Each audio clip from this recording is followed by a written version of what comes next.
மகா சிவராத்திரி 2025. ஆன்மீக அன்பர்கள் அனைவருக்கும் வணக்கம்.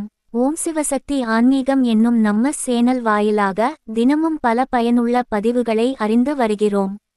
அந்த வகையில் இன்றைய பதிவில் சிவராத்திரி அன்று செய்யக்கூடியதும் செய்யக்கூடாததும் என்னென்ன என்பதை பற்றி தெரிந்து கொள்ளலாம் வாங்க.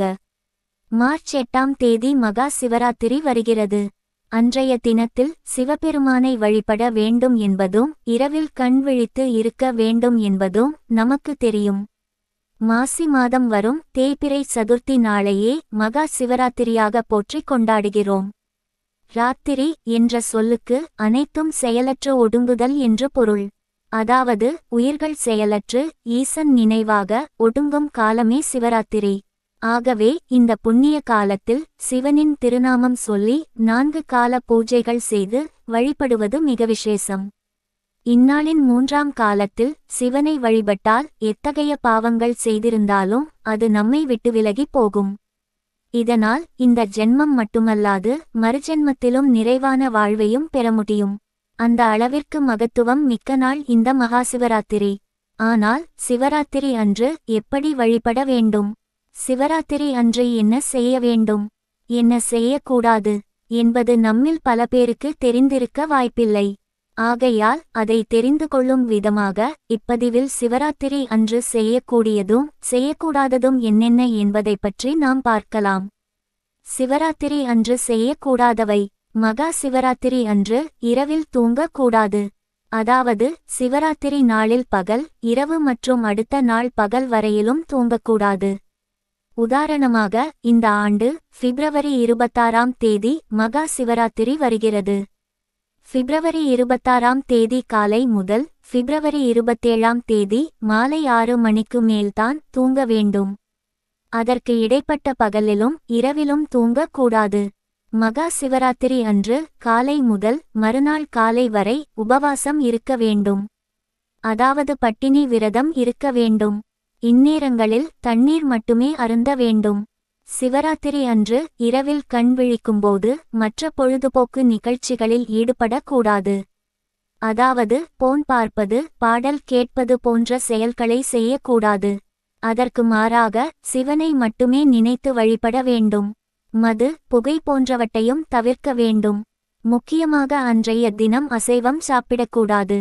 சிவராத்திரி அன்று உபவாசம் என்பது நியதி. உபவாசம் என்ற சொல்லுக்கு சமீபமாக இருத்தல் என்பது பொருள். ஆகவே உடலாலும் மனதாலும் சிவ சிந்தனையுடன் இருக்க வேண்டுமே தவிர தொலைக்காட்சியில் பக்தி படம் பாடல்கள் போன்ற ஆன்மீக நிகழ்ச்சிகள் என்றாலும் அதனையும் பார்த்தல் கூடாது. சிவராத்திரி விரதம் எவ்வாறு அனுஷ்டிப்பது, என்னவெல்லாம் செய்ய வேண்டும்? 1. முதல் நாளன்று ஒரு வேளை உணவு உண்டு சுகபோகங்களை தவிர்த்து மனதார சிவனை நினைத்து வழிபட வேண்டும். சிவராத்திரியன்று அதிகாலையில் எழுந்து நீராடி சூரிய உதயத்தின் போது காலையில் செய்ய வேண்டிய பூஜைகளை செய்து முடிக்க வேண்டும். 2. பின்னர் சிவாலயங்களுக்குச் சென்று தரிசனம் செய்யலாம். ஆலய தரிசனம் முடிந்து வீட்டுக்கு வந்தவுடன் அங்கு சிவராத்திரி பூஜைக்கு உரிய இடத்தை சுத்தம் செய்து மாலை தோரணங்கள் ஆகியவற்றால் அலங்காரம் செய்ய வேண்டும். 3. மீண்டும் பகலில் நீராடி உச்சிக்கால பூஜைகளை முடித்துவிட வேண்டும். அதன்பின் ஆலயத்திற்கு சென்று அங்கு நடைபெற வேண்டிய சிவராத்திரி பூஜைக்கான மலர்கள் பழங்கள் இளநீர் முதலானவற்றில் இயன்றவற்றை வழங்கிவிட்டு வீடு திரும்ப வேண்டும். 4.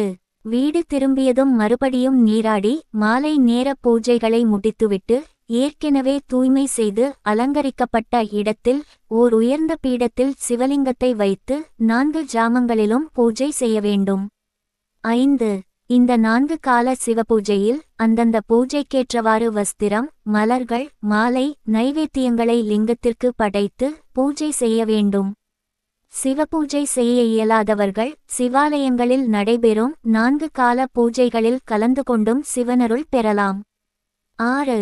அன்று இரவு முழுவதும் சிவபுராண உபன்யாசம் ஒரு சில கோயில்களில் நடைபெறுகிறது. அதை கேட்கலாம். அல்லது வீட்டிலேயே தேவாரம் திருவாசகம் சிவபுராணம் சிவஸ்தோத்திரங்கள் முதலானவற்றை படிப்பதோ அல்லது யாரையாவது படிக்கச் சொல்லியும் நாம் கேட்கலாம். அமைதியாக சிவமந்திரங்களை சொல்லியும் தியானிக்கலாம். 7.